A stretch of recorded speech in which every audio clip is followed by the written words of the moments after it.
school system is not getting the same property value as the property taxes allow it, then it's not going to have the same efficacy at allowing for students to be able to get what they deserve. When we talk about systemic racism, we have to acknowledge that these private prisons are literally built based on the test scores of school students in 3rd grade. So if you are literally building prisons with the onset of, okay, if these people are not reaching a certain reading. Okay, so fact check. While there is a direct correlation between literacy and education levels and incarceration rates, the claim that prison planners use that data to decide where to build has been debunked. Okay, so this fact check is saying that's not true. Let's say it was true, though. Whose fault is that?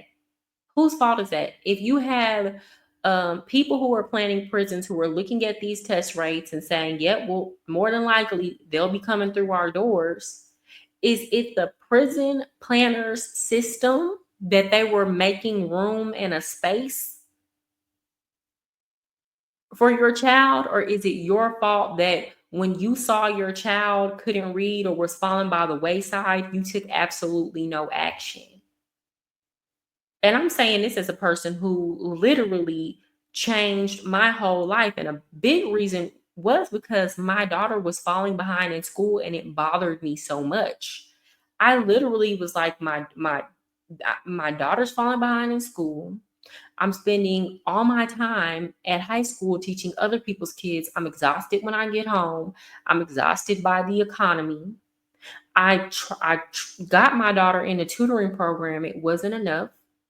So I said, hey, let me just leave the country and work half of the time that I do, and I will homeschool her, and I will be able to help catch her up, and I will be able to give her targeted instruction.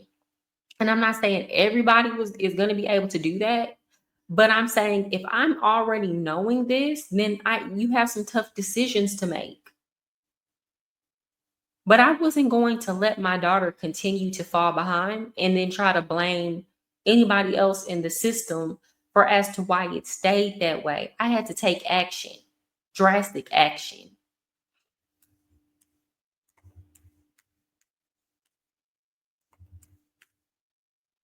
Level, then we know that they're going to go down a prison industrial pipeline where we can use their free labor. Then how is that not systemic? And if you want to stop them from entering prisons, how are you going to stop people from entering prisons if your goal is to get them into prison? Sure, make them try to be more like Ben Carson than be like King Von. That's very, very simple. Ooh. So we in our community, we act like Ben Carson is a complete degenerate when King Von was literally a serial unaliver.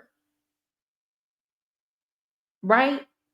But we will talk about Ben Carson like a dog.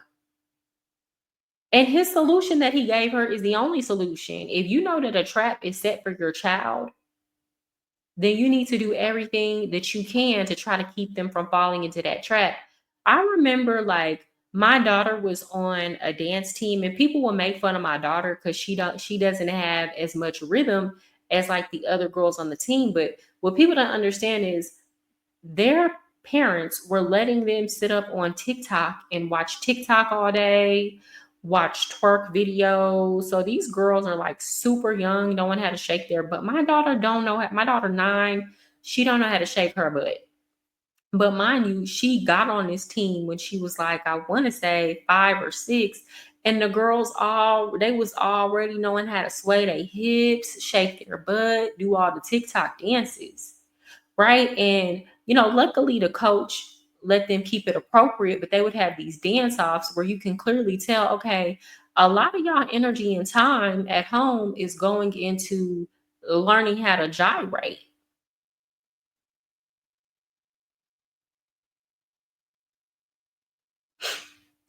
How does King Von happen? So I like this dude. Calling black people dumb. I like it. Yeah, essentially. Because she's saying the 3rd graders are going to make lower grades because they're black. Yeah, that's what she's saying. It's interesting that she's like using this argument that black people are dumb to try to prove that the system is racist. And he's saying we should teach the young black kids to strive to be like Ben Carson, who is a black doctor, surgeon, all these things. Instead of a street rapper. who's It was a thug. serial killer. Yeah, I mean, like Literal. and she seems to think that's some ridiculous thing to say. Like what? When his school. And that's what I'm saying. It's insulting. They think white people are racist. They are racist.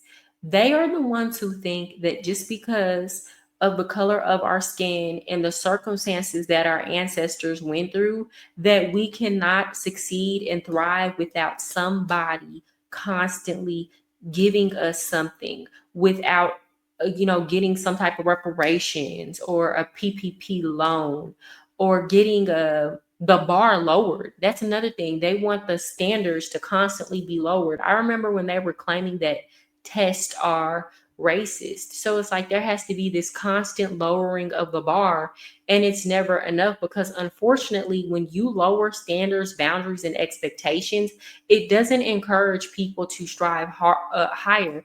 As a matter of fact, they work less efficiently.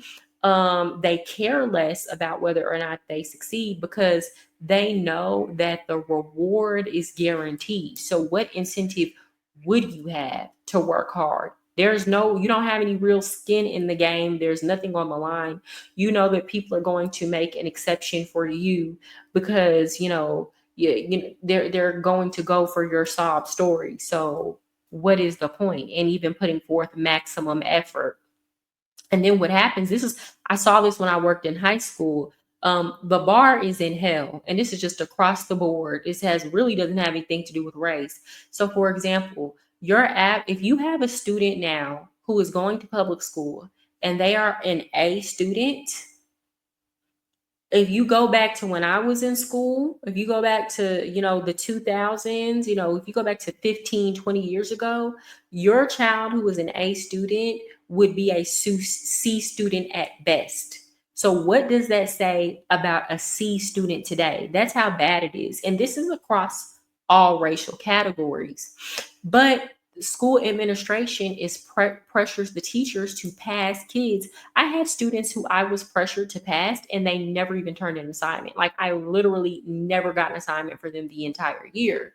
And what that does for the people who are high achievers and the people who have potential, they start looking at this. A lot of my Black students who were actually smart and had the potential to go very far, they were like, why should I put forth all this effort when this person is able to make the same grades as me because they come sweet talk the teacher and they play football?